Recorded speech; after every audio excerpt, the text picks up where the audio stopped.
और अब बात पश्चिम बंगाल की, जहां प्रधानमंत्री नरेंद्र मोदी ने बड़ा दावा कर दिया है। एक इंटरव्यू में प्रधानमंत्री नरेंद्र मोदी ने कई मुद्दों का जिक्र किया, लेकिन बड़ा बयान बंगाल की राजनीति पर दिया। उन्होंने कहा कि बंगाल में टीएमसी अस्तित्व की लड़ाई लड़ रही है। ये प्रधानमंत्री नरेंद्र मोदी का बयान है। इंडिया अलायंस की बड़ी ताकत मुस्लिम वोट बैंक है, लेकिन प्रधानमंत्री मोदी इंडिया अलायंस की इसी ताकत को उसकी बड़ी कमजोरी में बदल देना चाहते हैं। इसके लिए प्रधानमंत्री मोदी ने एक बड़ा मुद्दा उठाया है, और ये मुद्दा है इंडिया अलायंस की सरकारों द्वारा मुसलमानों को ओबीसी कोटे में डालकर आरक्षण देना और पिछड़ी जातियों का हक छीन लेना। पिछले दरवाजे से खेल शुरू किया, और पिछले दरवाजे से खेल शुरू करने के लिए इन लोगों ने रातों रात मुसलमान की सभी जातियों को ओबीसी बना दिया। सभी जातियों को ओबीसी बना करके जो ओबीसी का हक था वो रातों रात डाका डाल दिया, लूट लिया। और इसके खिलाफ चुनाव की सरगर्मी चल रही है। तब हम तो बोल ही रहे थे कि भाई ये हो रहा है, कर्नाटक में हुआ है, मैंने बताया था। हम बंगाल के लिए भी बोल चुके थे, लेकिन जब हाईकोर्ट का जजमेंट आ गया तब ये साफ हो गया कि इतना बड़ा धोखा हो रहा है।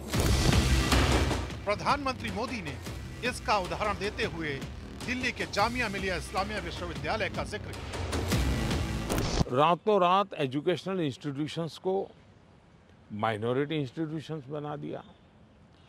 माइनॉरिटी इंस्टीट्यूशन बना दिया तो उन्होंने आरक्षण उसमें खत्म कर दिया।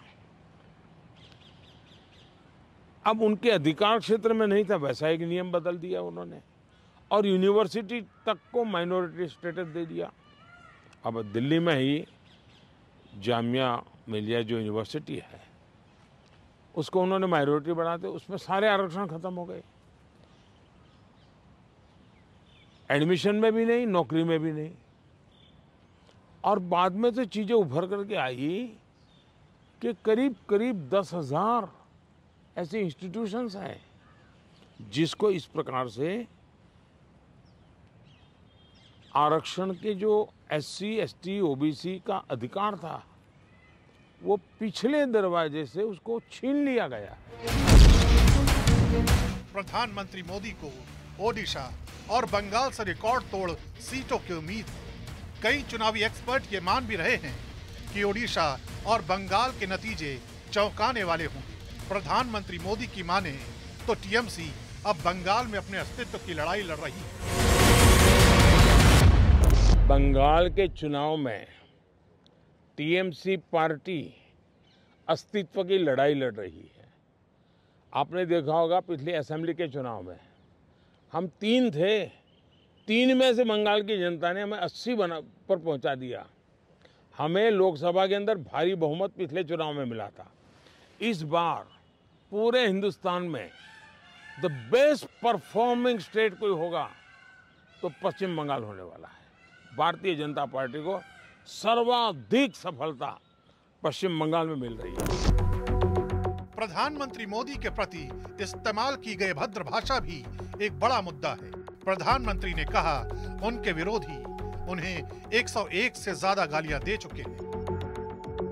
जहां तक मोदी का सवाल है, मैं तो पिछले 24 साल से गालियां खा करके गाली प्रूफ हो गया हूं। मौत का सौदागर किसने कहा था? गंदी नाली का कीड़ा किसने कहा था? और मेरे यहाँ तो पार्लियामेंट में एक दिन हमारे एक साथी ने हिसाब लगाया था, 101 गालियाँ गिनाई थी। तो चुनाव या चुनाव न हो, ये लोग मानते हैं कि गालियाँ देने का हक उनका ही है, और वे हताश निराश इतने हो चुके हैं कि गालियाँ देना, अपशब्द बोलना ये उनके शायद जहन में है, उनके स्वभाव में हो गया है। बांग्ला नहीं लेने से आजादी नहीं होता। आज भी याद रखना, बांग्ला ही रहा है। इसी के लिए हम अगर सीपीएम को ऊपर उखाड़ दे सकते थे तो हम बीजेपी को भी उखाड़ देंगे। ये हमारा वादा है, ये हमारा वादा है, ये हमारा वादा है।